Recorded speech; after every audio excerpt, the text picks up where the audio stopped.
Welcome to Cognitive Liberty. I'm your host, Clyde Lewis. This show is brought to you by TLBTV and the Liberty Beacon Project.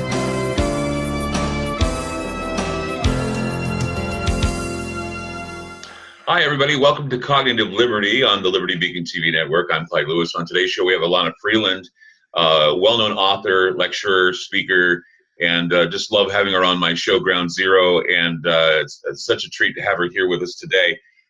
What I wanted to address and is on the difference, one of the differences between the Ground Zero radio show and Cognitive Liberty is I really am interested in topics on this program that really do interfere with our ability to think and our ability to be human beings, literally.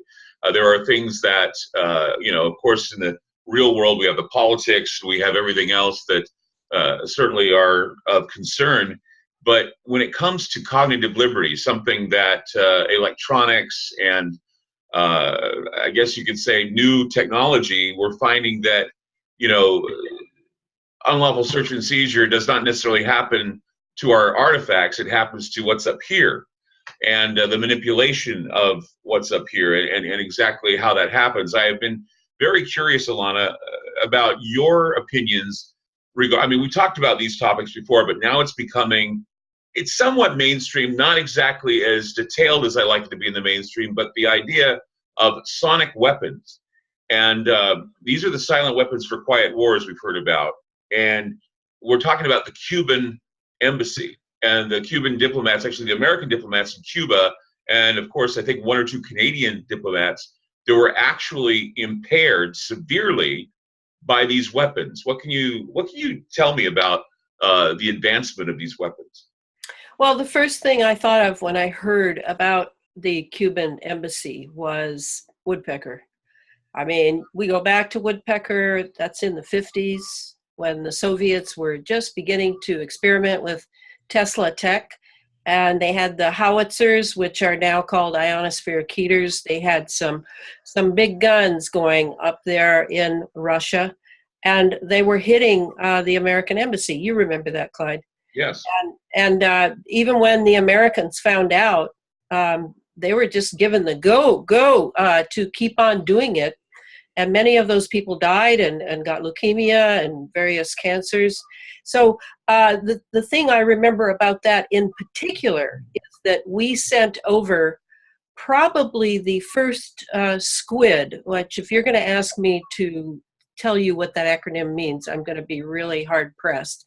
But the squid is a huge magnet that is used for operations like this: distance, strength, focus. And we sent one to Russia during that period before Project, was it Cirrus Project? It was the one up in Minnesota or Wisconsin. We sent them the magnet and even sent the engineers to install it. So we were in league with the Soviets on that one. And then after they got the squid, they were targeting, you may remember, Eugene, Oregon. Mm-hmm. And the suicide rate doubled or tripled or something in that 1 year that they were doing that. So when I heard about the Cuban, then there's one more thing I thought of. And this is from James Shelby Downard. Everyone should know his name on their lips, but very few people know he even exists. He was friends with Adam Parfrey and with Michael A. Hoffman II, mm-hmm. author of Secret Societies and Psychological Warfare, which I highly recommend to everyone. But Shelby was writing a book, and Adam finally published it at Feral House, called Carnivals of Life and Death. A must read, because what Shelby's telling is how the Freemason brotherhoods in various places he lived in basically targeted him and stalked him his entire life. And there's a point at which he talks about Cuba, because he and his mother, she seemed to be working with intelligence agencies. My guess is the precursor of the FBI. They went to Cuba, and this was way before, in the 30s, before the Great Revolution and Castro, et cetera. This is when the mafia was pretty much running Cuba. And he talks about sound experiments going on right where Guantanamo Bay base is right now. And I remember that. I remember him talking about devices that Shelby, of course, he was always a sleuth. He was always sneaking around trying to figure out what they were going to try to do to him next. And he's the one who told me first about the sound experiments going on down there, run by the Americans, and going right across to Florida. And if I had to bet on it, Clyde, I'd say that this was coming from Florida.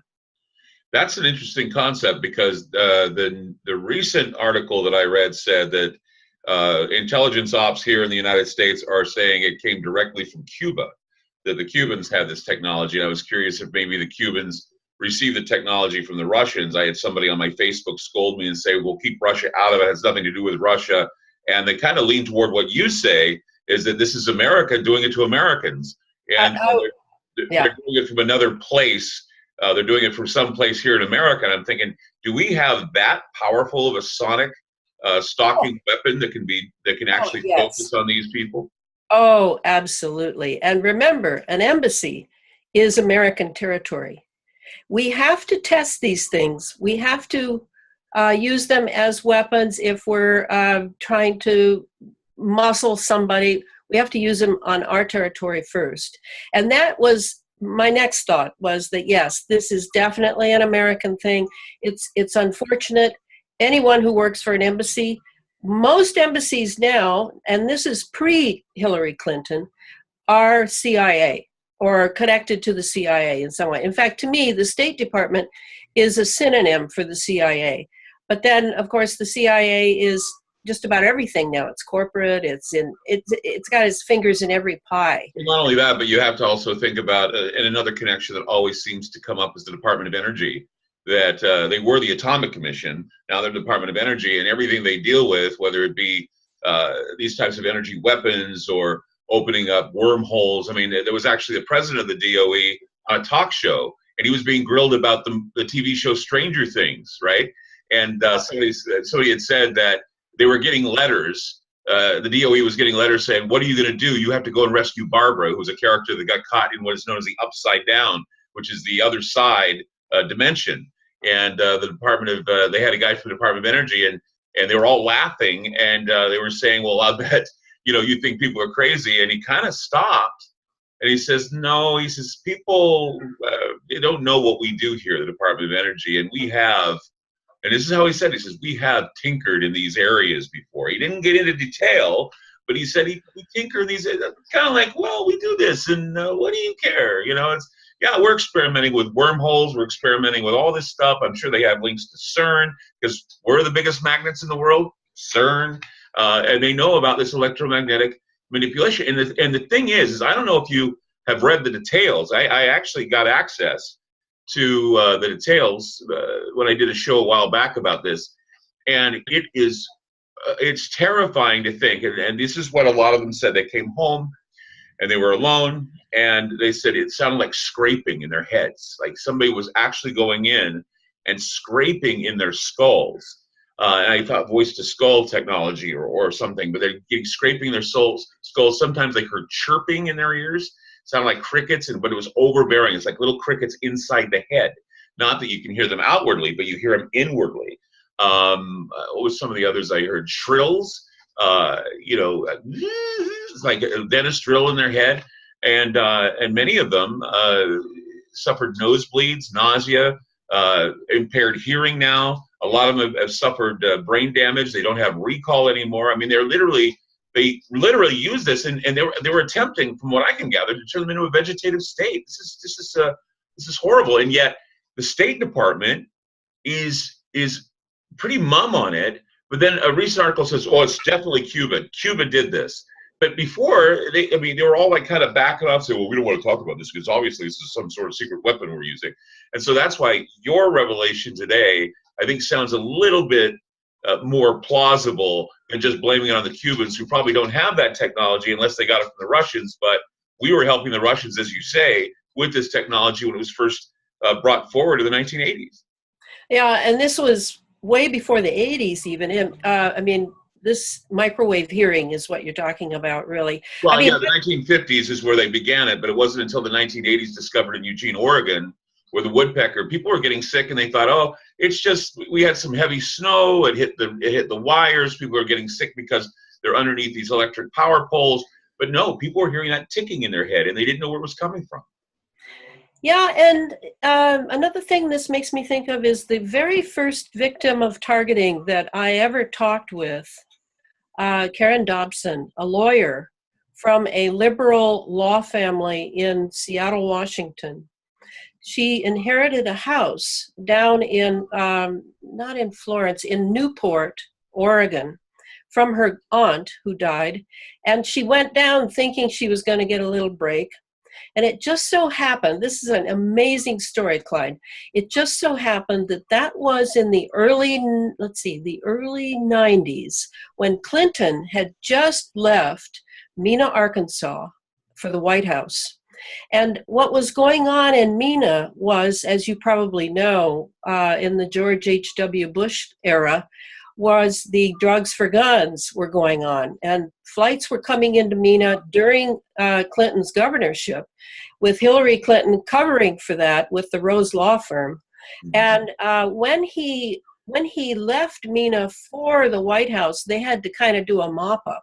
So what they did is they transferred operations from Mena to Newport, Oregon.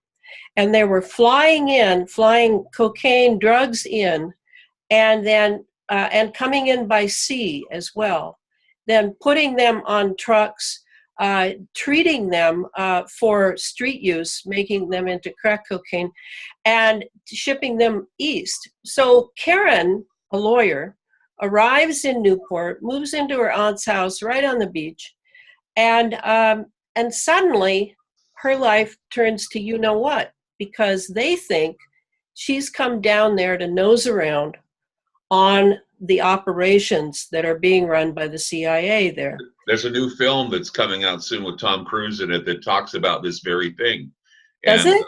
oh yeah, talks about the drug running, and Tom Cruise is the drug runner, and they have the airplanes, and I don't know if it's the same case, but of course Evergreen Air, if you remember the Evergreen Air scandal, also they're also involved, if you go back, not only for the drug running and the cocaine running and all that, they're also responsible for some of the chemtrails, the earlier chemtrail contracts. Oh, yeah. Yeah, they were. I mean, and now they're not in business, but still, that doesn't mean that agencies that have sprung off from that operation are still involved with a lot of this. I talked with Scott Stevens, and he told me a bunch of things I thought was interesting about the whole chemtrail geoengineering thing. But it's a little off topic. Maybe not. If you're including the HART project in this, you're including the aluminum in the air. That most certainly, when we breathe it in, it makes us more susceptible to this type of treatment. And yeah, I just wanted to get to, in fact, that brings up another thing, movies and TV shows. I don't know if you know this or not, but there are plenty of new TV shows on Netflix, and they are covering the mind control issue. A lot of the more successful shows like OA, the OA kind of talks about mind control, and also Stranger Things talks about Montauk. In fact, the original title for Stranger Things was Montauk. There was another show called Death Note, which is more based on an anime that talks about this young super sleuth police, confident precog, mind-controlled individual that hunted after this kid that was able to create death. And he was trained at Montauk to do this mind control stuff. Now there's going to be another show called Wormwood that'll be coming out about the Frank Olson case, about the mind control and Operation Midnight Climax. So there are a lot of things about mind control, LSD trials, CIA, and NSA involved with mind control. I don't know if any of this is going to include supersonic or hypersonic weapons, but of course the X-Files covered this in a TV show called Wetwired. And so we have had a taste of this, but it's all been thrown into the idea of conspiracy theory rather than reality. And now with the Cuban manipulation and the sonic weapons used there, it's come out of the confines of conspiracy theory, and is now something that most certainly could be a threat to your cognitive liberty. Well, I do want to comment on that, but I want to finish my Karen story first. Okay, sure. This is the important part for you regarding Cuba, is when she went on the run from these weapons. And by the way, it's not supersonic. I don't know why they're using that word. It's infrasound. These are infrasound, and they're 20 hertz or lower. And where's our hertz? At 7.83. Mm-hmm. So that's what this is about. It is about mind control. You're absolutely right. But when Karen was on the run, she went to Cuba at one point, and she tried to hide from these weapons, which of course you can't do. They'll be there to meet you and greet you as soon as you get to the new place that you're going, even if you don't use your credit card and use cash and don't have a ticket and all that.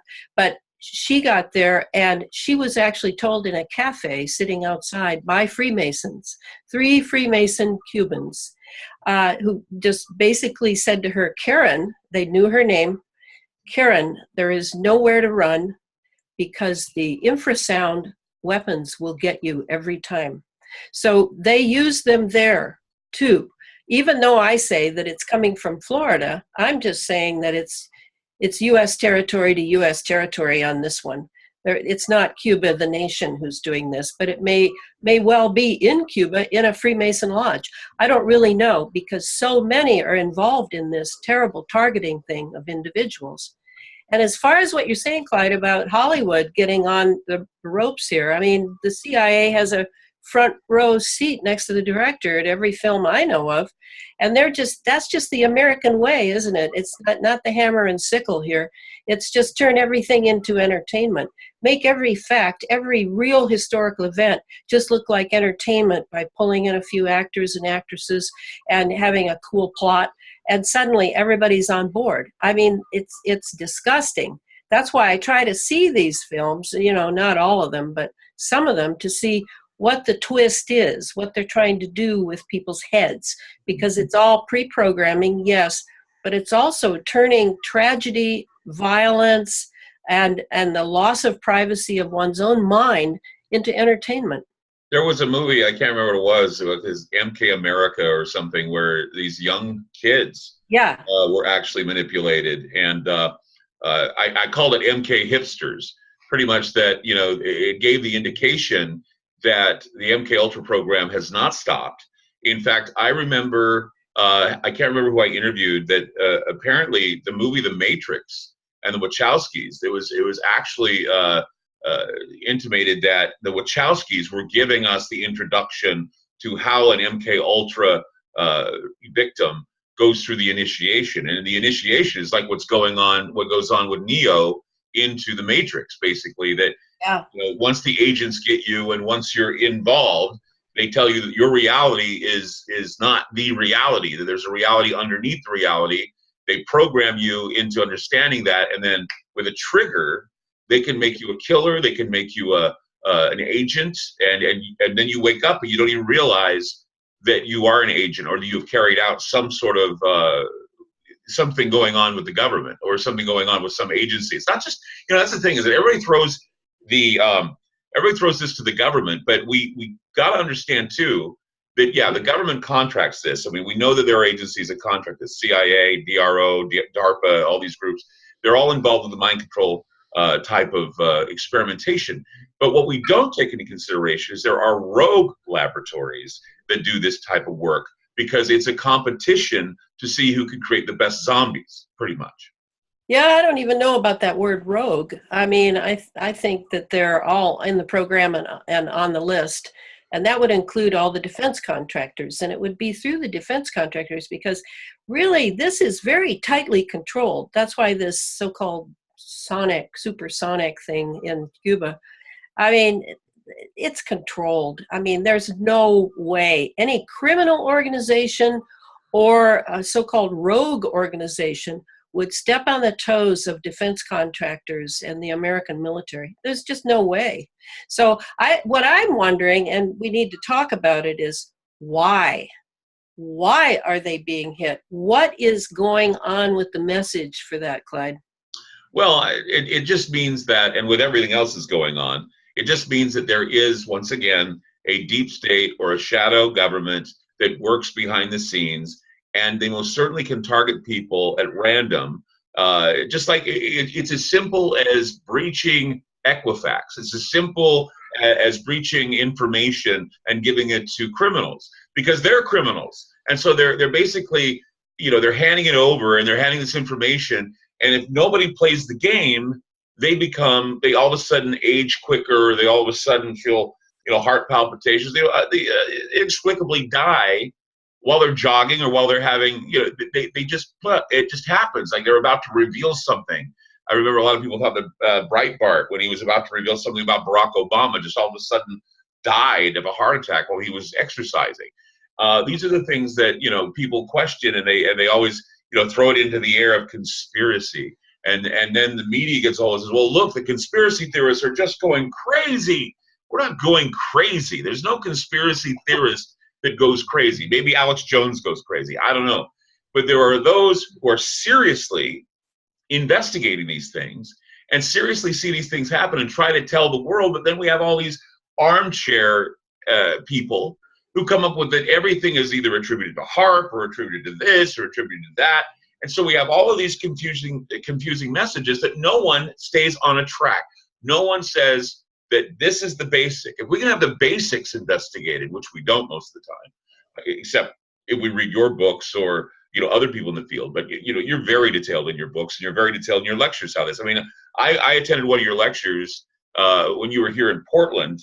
You did this at a bar, and the Lucky Labrador is what it was, and yeah. I was blown away by what you were presenting, and I'm thinking, whoa, this is like right in front of your face. She brings it forward, and people are still doubtful. The experiments, the geoengineering, the mind control, the programming, the neuroprogramming through commercial subliminal programming, it's all going on. And that people, they don't care that their mind is being toyed with. They don't care that, the Fourth Amendment, I think, can go beyond, searching your artifacts and your things.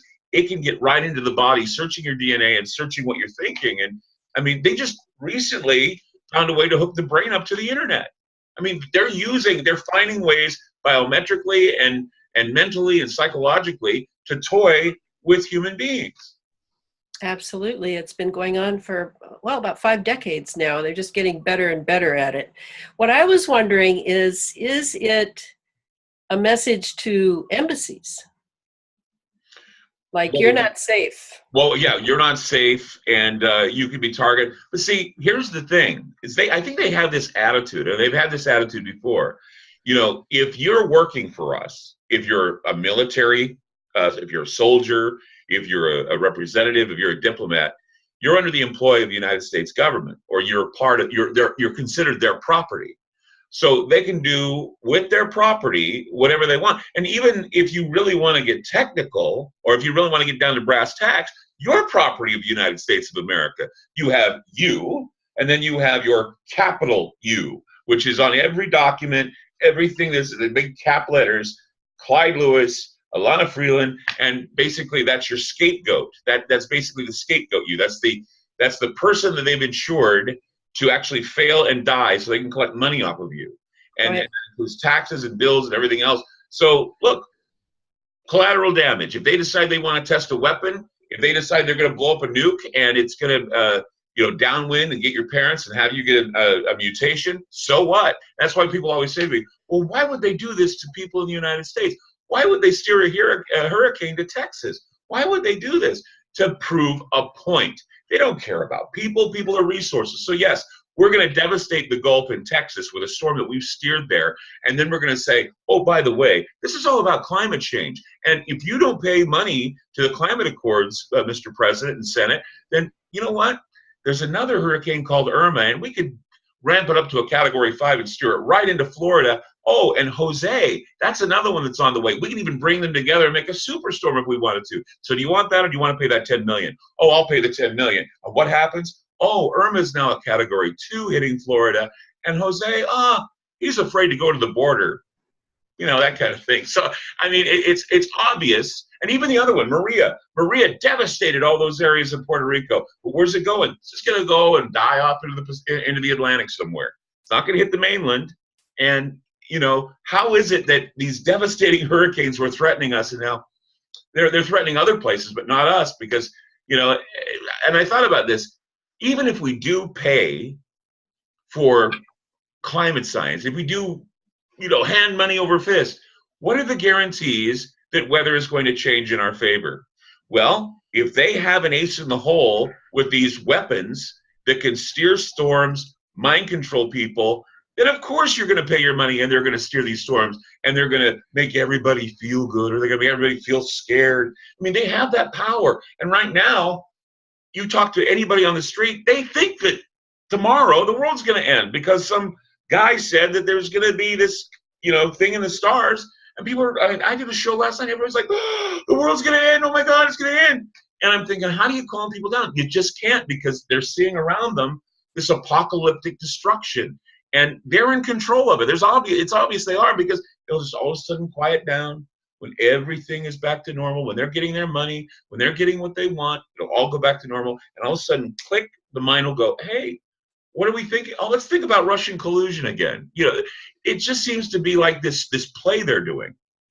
And I've wondered if, I'd like to know what was on the agenda at the embassy that they were dealing with and who's there, and if they are getting a threat hit with these weapons. And that's what I'd really like to know. But of course, we never hear all that detail. That's all hidden. Well, and that's the thing, is what I thought was interesting is when the story first broke, I did 2 shows on it. I'm tempted to do another one because, with you or someone else, I did 2 shows on Ground Zero. And the State Department was just, I mean, it sounded like that they were outed. It was so weird, the way they were talking, the way they were acting. No comment from the president. Because if I were President Trump and I heard this was going on, this is just as tragic as anything that happened in Charlottesville or anything that happened in Texas. I mean, we're having American diplomats and Canadian diplomats. They're worse than dead right now, because they're walking around like, oh my God, I can't hear, I can't see, their lives are completely destroyed. And we don't hear anything about that. It reminds me of the Tuskegee experiments, where President Clinton, after so many years, apologized to these men that we gave syphilis to. It's like, where do we draw the line here when we're taking American lives and we're destroying them for the sake of what? National defense? That's what the bombings were in Nevada. We're setting off all these bombs, and people in St. George, Utah were getting effects. John Wayne died from cancer because he was filming down there. Agnes Moorehead died from cancer because she was filming down there during that time. It affected my family because I have the T gene now, and the T gene goes actually, crazy with my skin and my body, and it makes me prone to cancers. But the government doesn't care. The government doesn't care who they experiment on or who turns into the collateral damage. And when you say something about it, people go, well, why would our government be that horrible to the American people? And you're like going, dude, 9/11, take a look at that. Oh, I was there. Our government had nothing to do with it. Really, you were there and you witnessed a murder, and yet you think that if the government tells you it's some guy living in a cave in Afghanistan, basically financed by Saudi Arabia, and yet we're still good buddies with Saudi Arabia, this is all going to change? I mean, people need to wake up. Yeah. Well, when you were reading about the embassy thing, I'm interested, because I'm sure you read way more than I have. Mm-hmm. How were the staff, were they hit too with this, or was it just the ambassadors? Well, that's just it. They're saying the ambassadors, the diplomats, were hit, but there were many people who, they said this happened to them at home, okay? So they were targeted at their homes. And it happens at night, primarily, when they're in bed. And many of them said they heard a ticking sound in their head, sounded like bugs were climbing into their ears, chirping sounds, shrills, scraping. The thing that was the most ringing in the ears, the thing that was most talked about was the scraping. Yeah. Somebody had like this tool and they were scraping inside the skull, and they could hear it scraping in their skulls. And that was the thing. It caused them to grind their teeth. It caused them to bang their heads against the wall. But towards the end, nausea, nosebleeds, all that. And it just sounds like, I mean, I could just imagine. I mean, I can't imagine the terror and the horror of not having control over something that's just annoying you, like a scraping sensation in your head. Well, I don't want to demean these people, but I hear about this every week. I mean, I'm in touch with a lot of targeted individuals, and I hear their stories, and they're just like this. They're just like this, and it's infrasound. There's no question in my mind. You can call it V2K. You know, Billy Hayes, the harp man, is the one who taught me that you can pulse something to people, and you can stack frequencies on it. You can actually have a variety of frequencies going that'll make a variety of effects on the mind. And I just wonder, do you know if they had this, they all had it happen at the same time? Is it at the same time? Were the times at all put forward in the news accounts? Nighttime. It was always nighttime. Always nighttime. And preparing for bed, they're laying in bed, or they're relaxing at the end of the night or end of the day. All of a sudden it comes on, and they said it was like coming on like a storm. It would last seconds. Sometimes it would do it in pulses. I mean, just a lot of the horrors are finally coming out. I remember when I did my first show on it, I got some information about all of it. They just said, well, they're all been complaining of this feeling of malaise and that this is happening. And then later, you know, I had an informant tell me, no, they are not talking about malaise. They can't walk. They can't see. They can't hear. They're nauseous. They have vertigo. They have all these things. I go, wow, they must have really hit them hard. And now all the things that we reported are finally coming out in some independent news sources. But still, the State Department, after being quiet on it for some time, they're now saying, well, definitely Cuba did it. Cuba did it. Cuba. See, I don't even know if Cuba had that technology. If they did, who'd they get it from? And so, yes, I had somebody actually tell me what you said, that Russia had nothing to do with this, that Russia, of course, started this stuff, but they feel that it's an American hit. And it would be made to look like it was Russia. I mean, that's so CIA to do that, given all the whining and complaining that's gone on about Russia since Hillary Clinton. I wonder if did they mention anything about being stalked, about any street theater going on outside their homes, about anything else? But I'm sure that's going to come out eventually. And I think it would be a coup if we could find one of them that would talk, at least on my show, or someone that you could talk with or something. But I'm sure that would get us right in smack dab in the crosshairs of being targeted ourselves.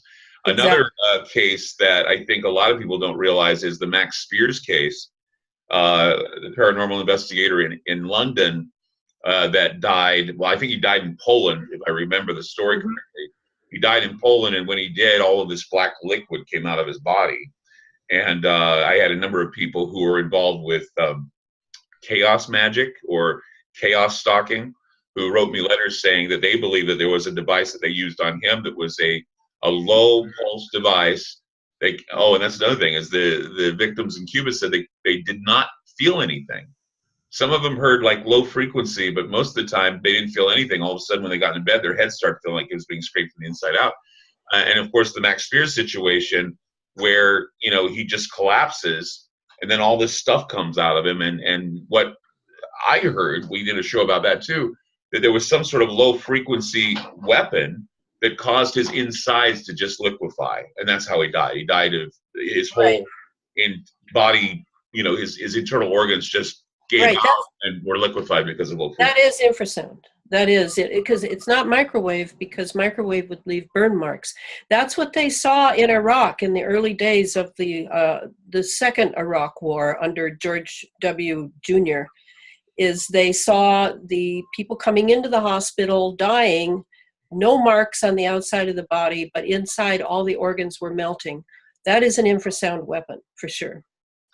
And you know, the fact that they're using it in battle. I actually saw a documentary about special weaponry, or at least silent weaponry, was being used in the Middle East. Not just the fact that they'd come in with no burns on them, and their insides were liquefying, but there were also accounts of like weapons that were being used where you'd get on a bus and everybody in the bus were decapitated and their insides were, liquefied too.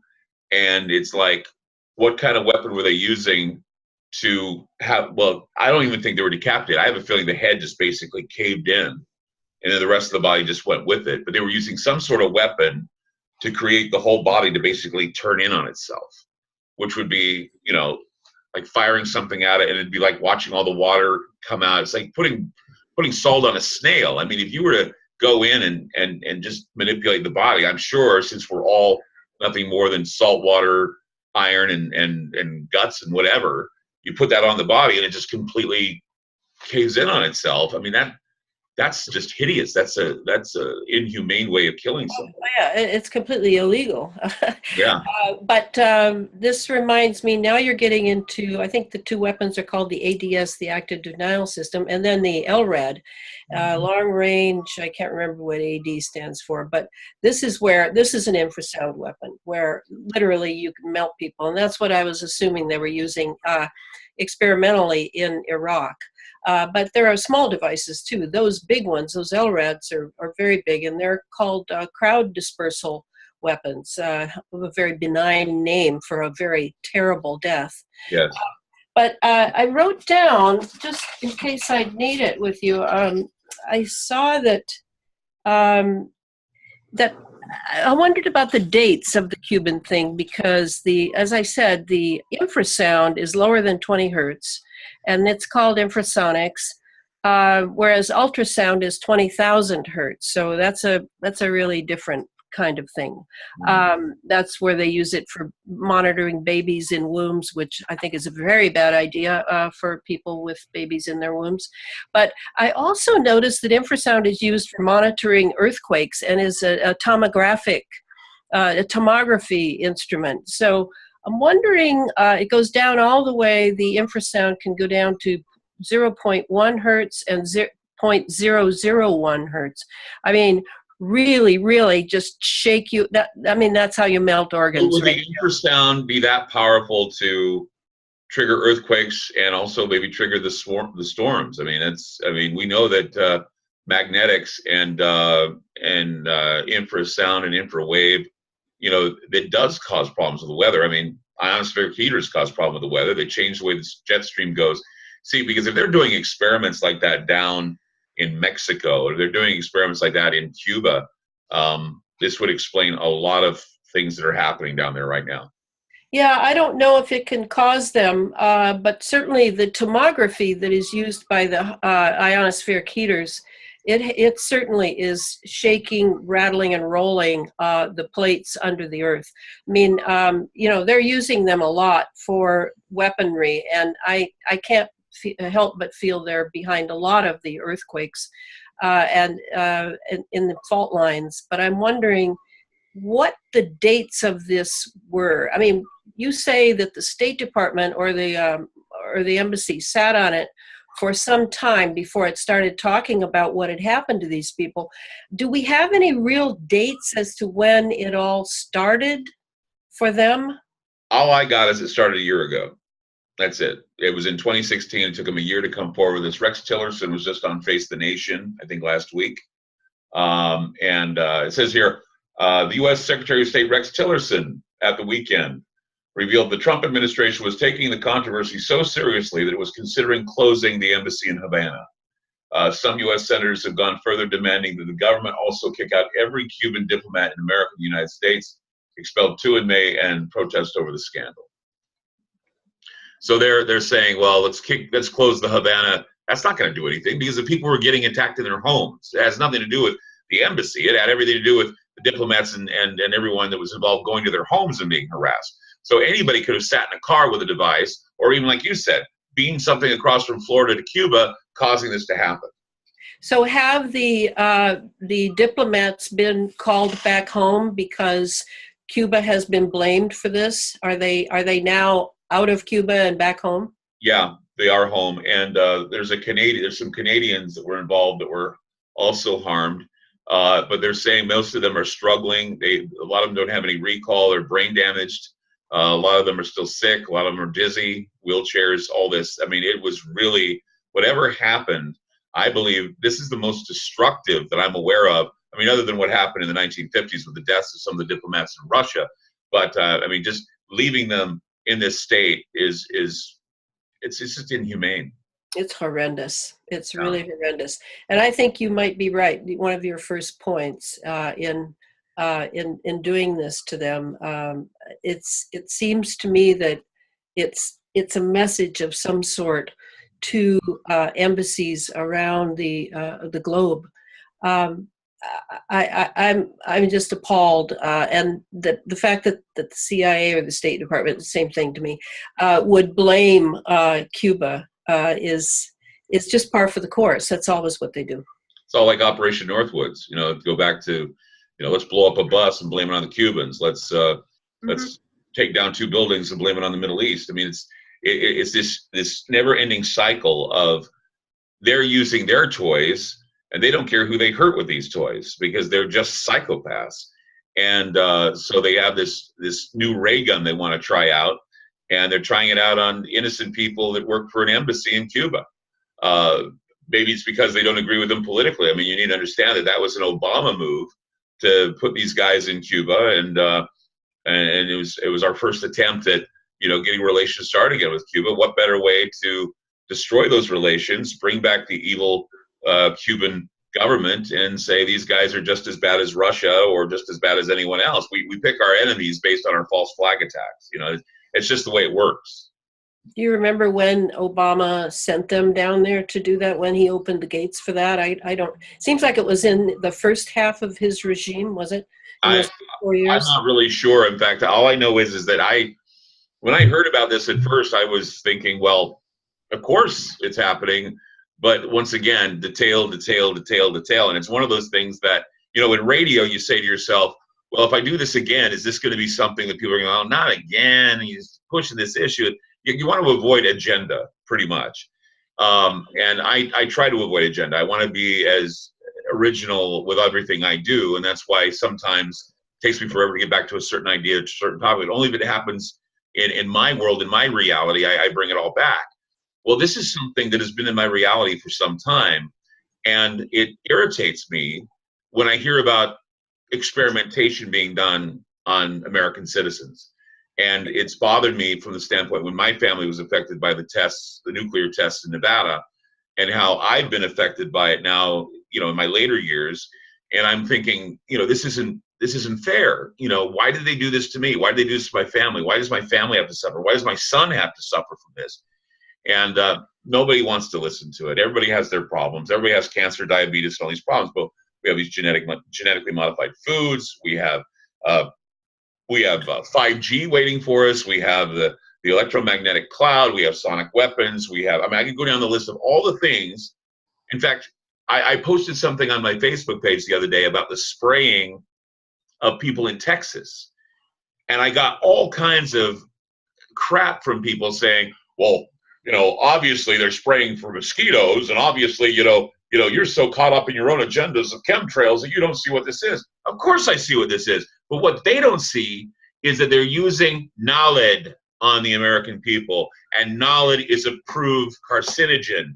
And it's also proven to cause stillbirths and miscarriages. So have at it, people. If you want to think that this is just I prefer not being stung by a mosquito. I prefer not getting Zika.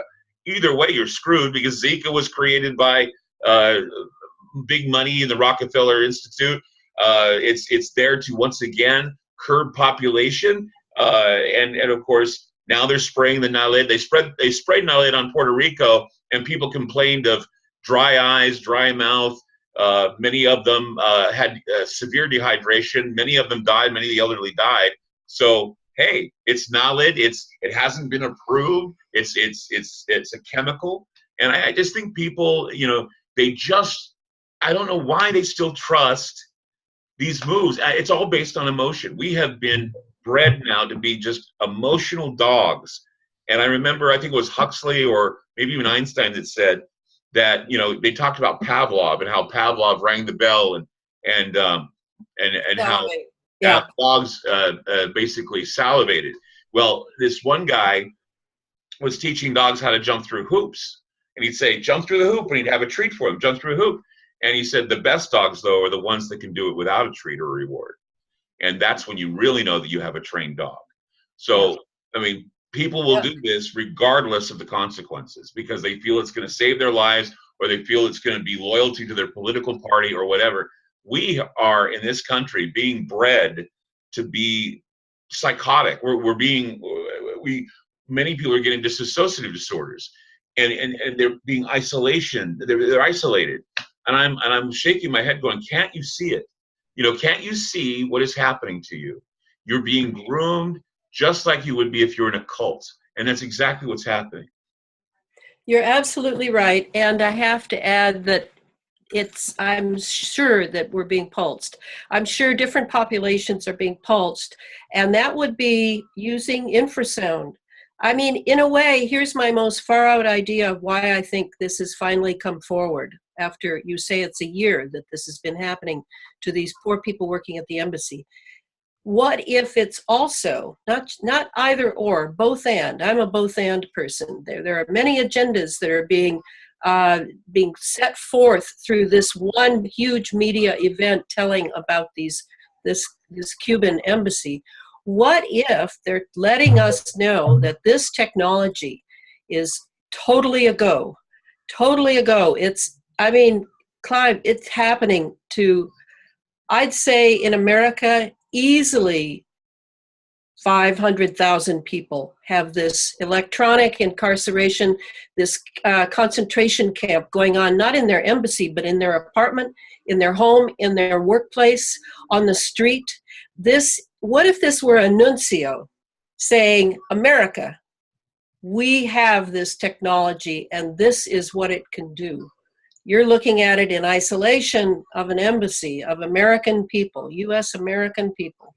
But what if we can do that anywhere? And if they can do it in Cuba, in the middle of another nation and blame that nation and they're doing it, what can they do to Americans in their own homes?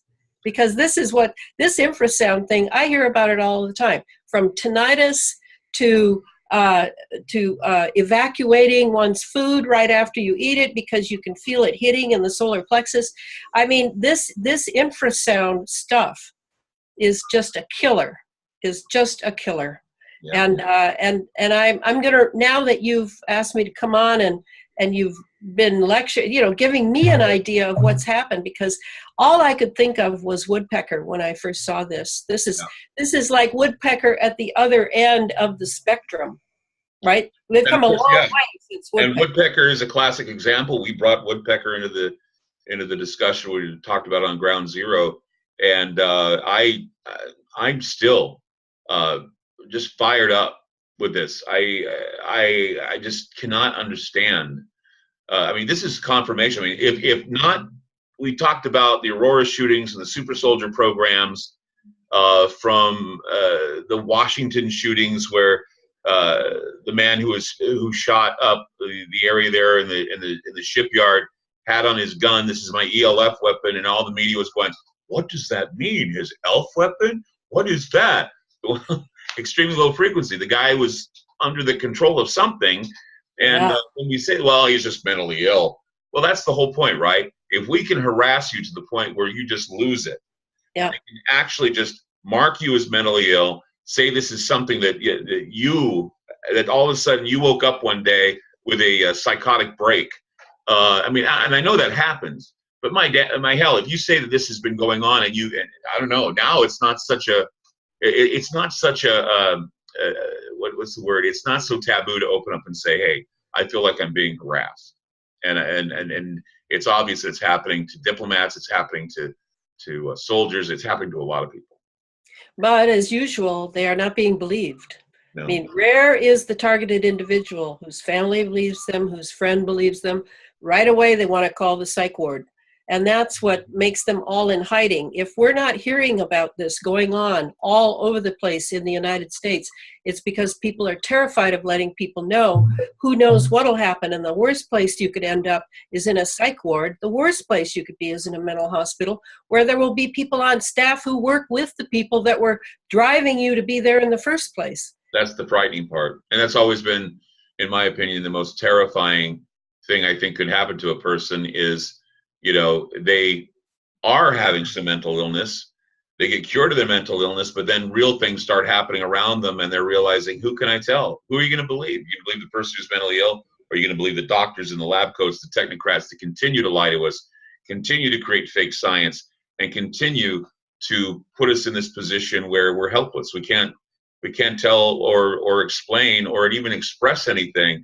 And this is why I believe this violates your cognitive liberty, because it keeps us from thinking, it keeps them from speaking, it keeps people in a position of helplessness. And victimhood is just, it's a cottage industry now. And everybody's a victim. And it gets to a point where, yes, you're a victim because you're a victim of circumstance. And your accident is that you're in the firing line for somebody who has it in for you and wants to experiment on you. You're a guinea pig.